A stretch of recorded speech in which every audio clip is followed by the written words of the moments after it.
तो आप सभी का मैं आपके मंच the success point at the rate पे एक बार फिर से शानदार महत्वपूर्ण प्रश्नों की श्रृंखला में स्वागत करता हूं। जैसा कि आपको पता है कि हमारा मध्यकालीन भारत के महत्वपूर्ण एमसीक्यू क्वेश्चन पे अध्ययन चल रहा है। 100 क्वेश्चनों तक हम लोग ने अध्ययन कर लिया है। आज उसके आगे का अध्ययन करेंगे। और उससे पहले कि अगर और प्रश्नों को आप देखना चाहते हैं तो आप मेरे प्लेलिस्ट में जा कर के और भी हिस्ट्री के महत्वपूर्ण प्रश्न डाले जा चुके हैं, आप उसको भी देख करके उसको अच्छे से समझ सकते हैं, पढ़ सकते हैं। तो ये जो भी सीक्यू क्वेश्चन हैं ये इतने महत्वपूर्ण हैं, वो आपके किसी भी विभाग हो, चाहे यूपीएससी हो, यूपीपीएससी हो, या फिर triple S UP triple SC हो, एसएससी हो, या फिर अन्य किसी कॉम्पिटिटिव एग्ज़ाम हो, उन सब के लिए ये काफ़ी कारगर सिद्ध होगा दोस्तों। तो फटाफट से आप सब्सक्राइब कीजिए, बेल आइकन ऑन कीजिए ताकि नोटिफिकेशन मिलती रहे, और लोगों को जिनको आप जानते हैं उन तक इस वीडियो को पहुंचाएं, शेयर करें। वीडियो आपको कैसी लगती है कमेंट में ज़रूर बताएं, लाइक करें। चलिए शुरू करते हैं आज के शानदार महत्वपूर्ण प्रश्नों की श्रृंखला का आज का पहला प्रश्न। तो आज का पहला प्रश्न है कि मनियारों का राजकुमार किसे कहा जाता है। प्रश्न क्या कह रहा है कि मनियारों का राजकुमार किसे कहा जाता है। आपके ऑप्शन है इब्राहिम लोधी, मोहम्मद बिन तुगलक, बाबर या फिर अकबर।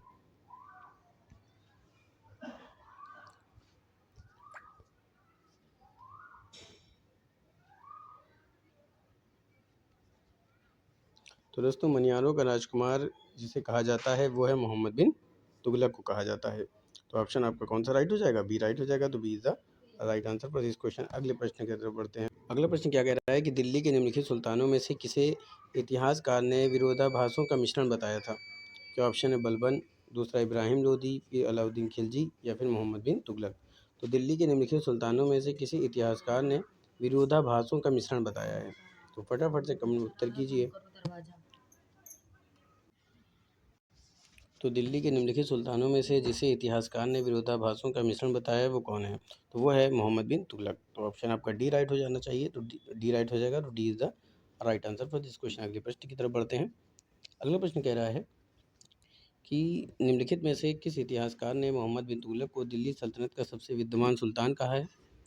प्रश्न एक बार फिर से सुन लीजिए कि निम्नलिखित में से किस इतिहासकार ने मोहम्मद बिन तुगलक को दिल्ली सल्तनत का सबसे विद्वान सुल्तान कहा है। आपके ऑप्शन है जियाउद्दीन बर्नी, डॉक्टर ईश्वरी प्रसाद, लेनपुल या फिर एल्फिस्टन। तो कमेंट में उत्तर कीजिए कि सही उत्तर क्या होगा।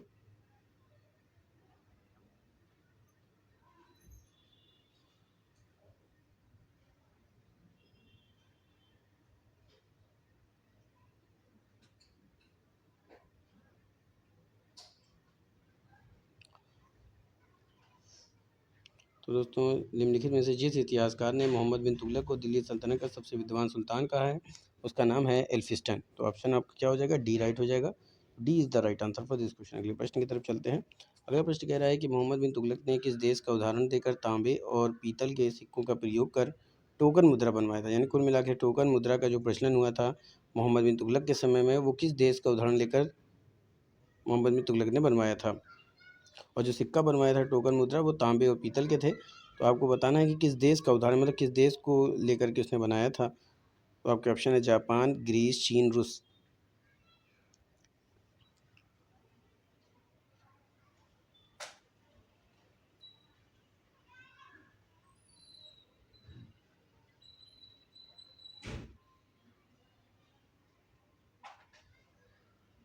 एक मिनट दोस्तों, माफ़ कीजिएगा, ऑप्शन कुछ गलत हो गया। मुझे लगता है कि निम्नलिखित में से किस इतिहासकार ने मोहम्मद बिन तुगलक को दिल्ली सल्तनत का सबसे विद्वान सुल्तान कहा था दोस्तों। तो इसका आंसर, माफ़ कीजिएगा, एल्फिस्टन नहीं, डॉक्टर ईश्वरी प्रसाद होगा। तो ऑप्शन बी राइट हो जाएगा। तो B is the right answer for this question. अगला प्रश्न, मोहम्मद बिन तुगलक ने किस देश का उदाहरण देकर तांबे और पीतल के सिक्कों का प्रयोग कर टोकन मुद्रा बनवाई थी।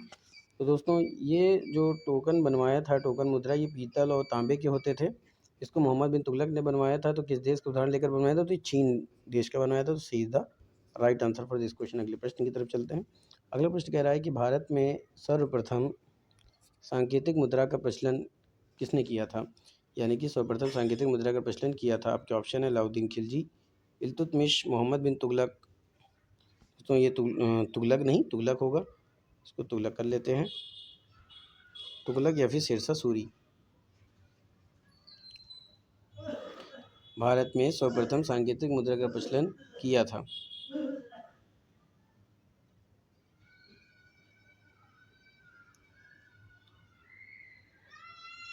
ये किया था प्यारे दोस्तों मोहम्मद बिन तुगलक ने। तो ऑप्शन आपका कौन सा राइट हो जाएगा? सी राइट हो जाएगा। तो C is the right answer for this question. अगले प्रश्न की तरफ चलते हैं। अगला प्रश्न दोस्तों कथन और कारण पर डिपेंड करता है, आपको सही उत्तर चुनना है। तो कथन कह रहा है कि मोहम्मद बिन तुगलक या मोहम्मद तुगलक की प्रतीक मुद्रा योजना असफल हो गई थी।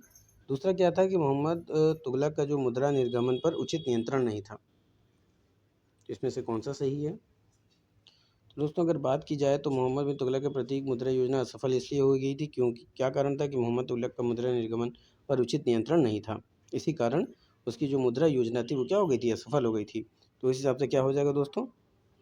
तो ए और आर सही हो जाएगा, लेकिन आर जो है उसकी एक ही सही व्याख्या करता है। तो ऑप्शन आपका बी राइट हो जाएगा। तो B is the right answer for this question. अगले प्रश्न की तरफ चलते हैं। अगला प्रश्न क्या कह रहा है? अगला प्रश्न कह रहा है दोस्तों कथन कारण कि मोहम्मद बिन तुगलक ने एक नया स्वर्ण सिक्का जारी किया जो इब्न बतूता द्वारा दिनार कहलाया गया। दूसरा कारण क्या था इसका कि मोहम्मद बिन तुगलक पश्चिम एशियाई तथा उत्तरी अफ्रीका देशों के साथ व्यापार में अभिवृद्धि के लिए स्वर्ण सिक्कों की टोकन मुद्रा जारी करना चाहता था। तो फटाफट से कमेंट में उत्तर कीजिए कि ए और आर दोनों सही है, लेकिन आर ए की सही स्पष्टीकरण नहीं है।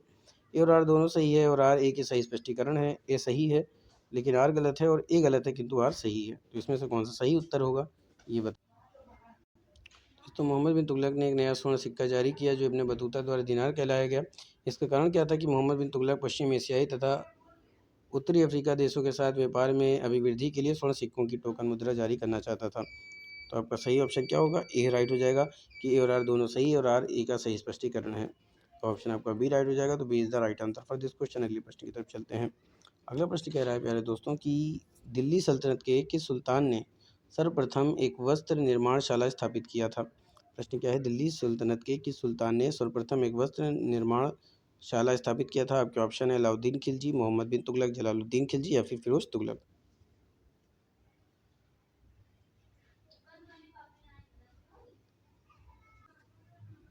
फटाफट से कमेंट में उत्तर करके बताइए दोस्तों कि इसका सही जवाब क्या होगा।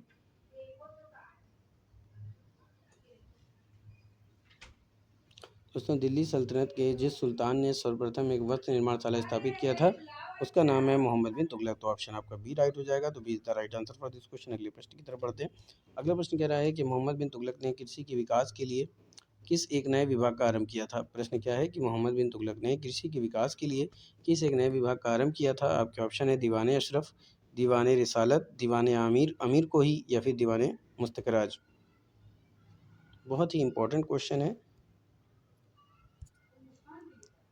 चलिए तो फटाफट से उत्तर दीजिए दोस्तों, क्योंकि ये जितने भी प्रश्न हैं ये आपके लिए काफ़ी महत्वपूर्ण है दोस्तों। The success point at the rate एक ऐसा मंच है जो आपको उन क्वेश्चनों को प्रोवाइड करता है स्पेशली जो आपके लक्ष्यों को बहुत करीब बनाएगा, बहुत जल्दी से आप उसको अचीव कर पाएंगे। तो ज़्यादा से ज़्यादा लोगों को जोड़ें, खुद भी जुड़ें। और अगर अभी आप मेरे चैनल में नए विजिटर हैं तो आपसे गुजारिश है कि इसको सब्सक्राइब करें, बेल आइकन ऑन करें ताकि नोटिफिकेशन मिलती रहे। चलिए शुरू करते हैं, आगे के प्रश्नों को देखते हैं। माफ़ कीजिएगा दोस्तों, शायद मैंने इसका आंसर नहीं बताया कि मोहम्मद बिन तुगलक ने कृषि विकास के लिए एक नया विभाग आरंभ किया था। तो उसका नाम क्या था? वो था दीवाने अमीर कोही। तो ऑप्शन आपका सी राइट हो जाएगा। तो C is the right answer for this question. चलिए आगे चलते हैं। आगे प्रश्न है कि मोहम्मद बिन तुगलक की चारों योजनाओं पर विचार कीजिए। और ये चारों योजनाएं कौन सी हैं दोस्तों, इसको भी देख लेते हैं। कि राजधानी परिवर्तन, दोआब में राजस्व वृद्धि, खुरासान अभियान और फिर सांकेतिक मुद्रा।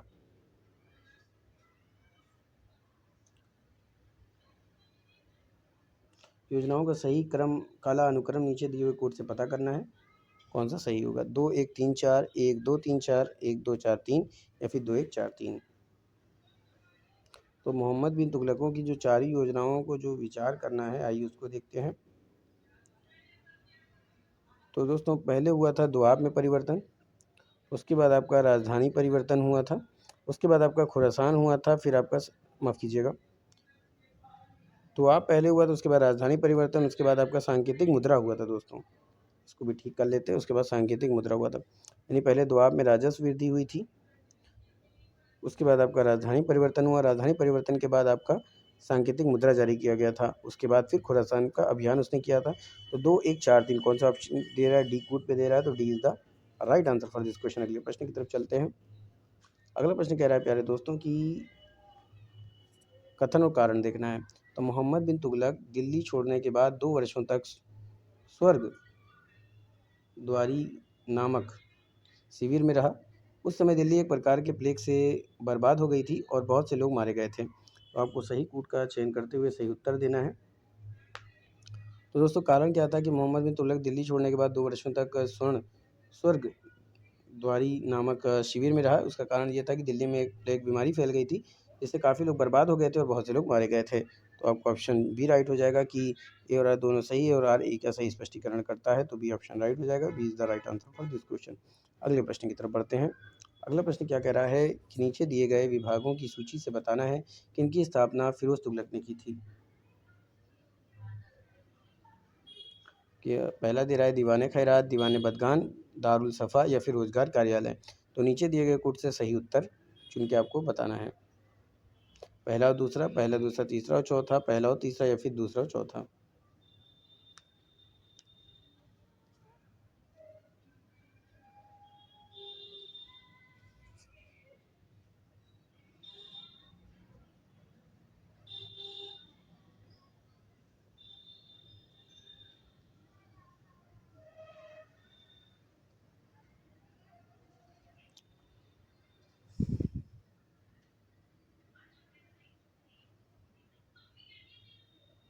तो दोस्तों फिरोज तुगलक द्वारा जिनकी स्थापना की गई थी वो थे दीवाने खैरात, दीवाने बदगान, दारुल सफ़ा और रोजगार कार्यालय। तो ऑप्शन आपका बी राइट हो जाएगा। तो B is the right answer for this question. अगले प्रश्न की तरफ चलते हैं। अगला प्रश्न क्या कह रहा है कि सल्तनत काल के किस सुल्तान ने सर्वप्रथम सिंचाई कर लेना प्रारंभ किया था। सल्तनत काल के किस सुल्तान ने सर्वप्रथम सिंचाई कर लेना प्रारंभ किया था। तो आपके ऑप्शन है महमूद तुगलक, अलाउद्दीन खिलजी, गयासुद्दीन तुगलक और फिरोज तुगलक।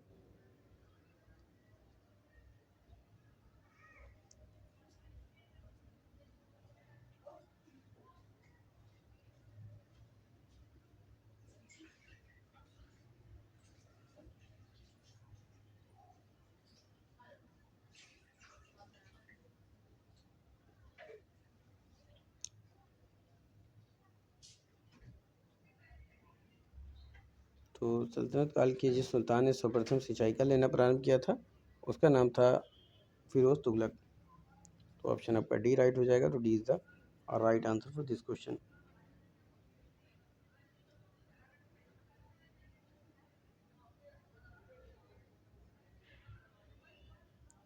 अगले प्रश्न की तरफ बढ़ते हैं। अगला प्रश्न कह रहा है कि सर्व कर लगाया गया था या लगाया जाता था किसके द्वारा। सिंचाई कर पर, व्यापार पर, गैर मुसलमानों पर या उद्योगों पर, किस पर लगाया जाता था सर्व कर।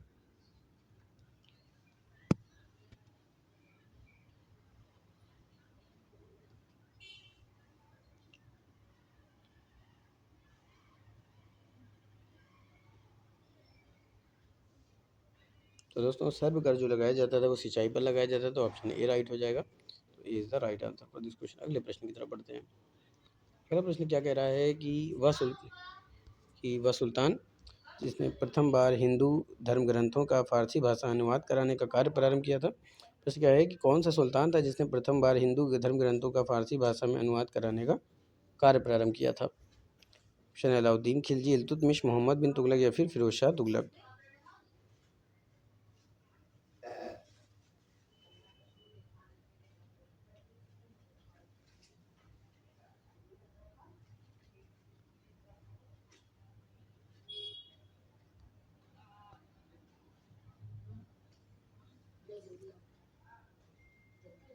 हम्म।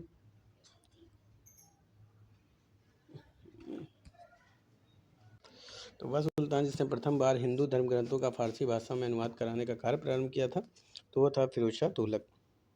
तो ऑप्शन डी राइट हो जाएगा। तो D is the right answer for this question. अगला प्रश्न, दिल्ली का कौन सा सुल्तान था जिसने अशोक स्तंभ को दिल्ली लाया था। आपके ऑप्शन है जलालुद्दीन खिलजी, फिरोज शाह तुगलक, मोहम्मद बिन तुगलक या कुतुबुद्दीन ऐबक। तो कमेंट में उत्तर करके बताइए कि दिल्ली का कौन सा ऐसा सुल्तान था जिसने अशोक स्तंभ को दिल्ली लाए लेके आया था।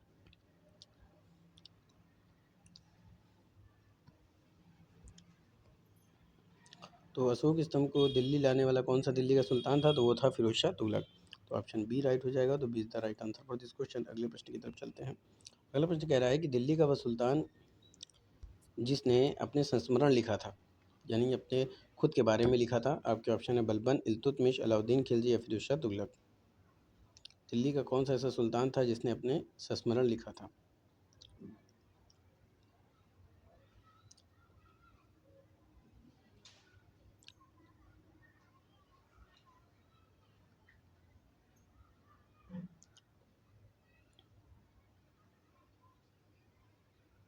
तो दिल्ली का ऐसा सुल्तान जिसने अपने संस्मरण लिखा था तो वो था फिरोज शाह तुगलक।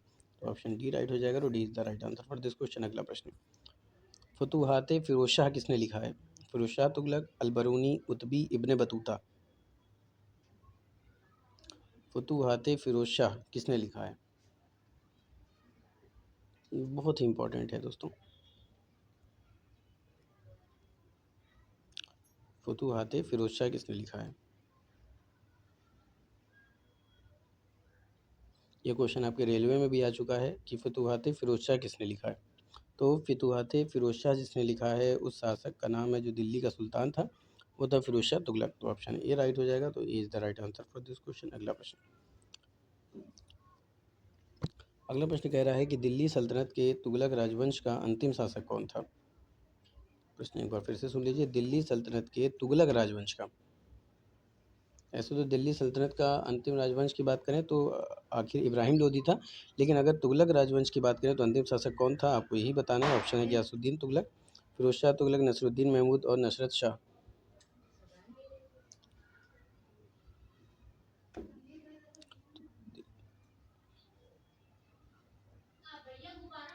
तुगलक राजवंश का अंतिम शासक कौन था? फिरोज शाह तुगलक। कौन था? तो ये Nasiruddin Mahmud. Option C is the right answer for this question. अगला प्रश्न, किस राजवंश में विजारत का सर्वाधिक विकास हुआ था? तो ये था खिलजी वंश, इलबरी वंश, तुगलक वंश और लोधी वंश।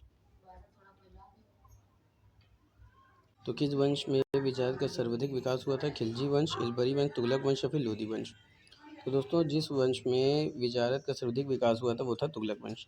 ऑप्शन सी राइट हो जाएगा। C is the right answer for this question. अगला प्रश्न, अगला प्रश्न है कि सिकंदर लोदी के शासन के विषय में कौन सा कथन सही है? पहला कथन कह रहा है सिकंदर ने बहलोल के अपनाए गए अफगानी राजत्व सिद्धांत को त्याग कर स्वयं को सुल्तान घोषित किया। उसने अफगान सरदारों की शक्ति और प्रभाव को नियंत्रण में कर सुल्तान की प्रतिष्ठा को बढ़ाया और उसने अफगान सरदारों को भी अपना अधीनस्थ माना। बिल्कुल सही है। अगला कथन है कि 1494 में सिकंदर ने बनारस के निकट एक युद्ध में हुसैन शाह को पराजित किया। इस अभियान में उसने बंगाल से बिहार तक का क्षेत्र विजित कर लिया। सिकंदर ने तिरहुत पर आक्रमण कर वहाँ के राजा को अपने अधीन कर लिया। तो दूसरा कथन भी सही है। और तीसरा कथन है कि उसने कृषि और व्यापार के विकास के लिए प्रयास किया। भूमि माप के लिए उसने 39 अंगुल का पैमाना विकसित किया था जिसे गजे सिकंदरी कहा जाता है। सभी आवश्यक वस्तुओं की कीमत कर दी गई थी।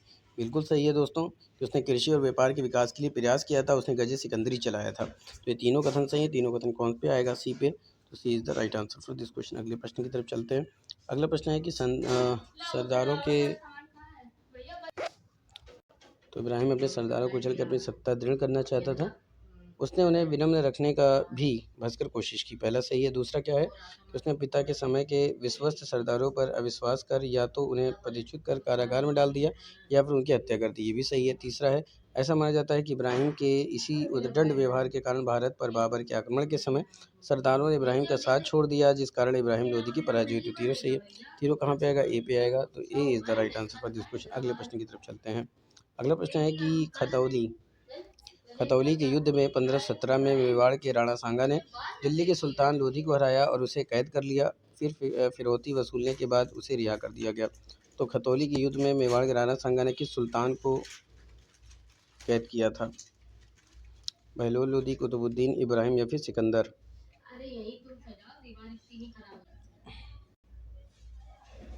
ये है इब्राहिम लोधी। तो ऑप्शन सी राइट हो जाएगा। तो C is the right answer for this question. अगला प्रश्न, पानीपत का पहला युद्ध किस वर्ष लड़ा गया था? 1576, 1526, 1556 या फिर 1781।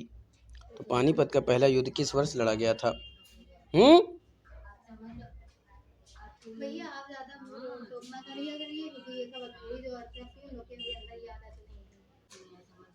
पानीपत का पहला युद्ध किस वर्ष लड़ा गया था? तो ये लड़ा गया था 1526 को। और डेट क्या थी? तो 21 अप्रैल 1526 को लड़ा गया था। तो ऑप्शन बी राइट हो जाएगा। और ये लड़ा गया था 21 अप्रैल को। ये लड़ा गया था 21 अप्रैल को। आगे चलते हैं। सही कथन क्या है? इब्राहिम लोदी वंश का पहला शासक था। दूसरा है बाबर ने सिकंदर लोदी के साथ पहली पानीपत की लड़ाई लड़ी। तीसरा है मुगल साम्राज्य की स्थापना लोदी वंश के बाद हुई थी। तो इब्राहिम लोदी वंश का पहला शासक था दोस्तों, ये गलत है कि बहलोल लोदी था। दूसरा है बाबर ने सिकंदर लोदी के साथ पहली पानीपत लड़ाई लड़ी थी, तो ये भी गलत है दोस्तों। दूसरा है मुगल साम्राज्य की स्थापना लोदी वंश के बाद हुई, तो बिल्कुल सही है। तो आपका केवल तीसरा सही हो जाएगा, डी ऑप्शन राइट हो जाएगा। D is the right answer for this question. दोस्तों ये था आज का शानदार महत्वपूर्ण प्रश्नों की श्रृंखला। उम्मीद करता हूँ कि आपको पसंद है और फटाफट से video subscribe bell icon on कीजिए ताकि नोटिफिकेशन मिलती रहे। फिर मिलेंगे इसी जुनून के साथ, तब तक के लिए जय Hind, wish you all the best.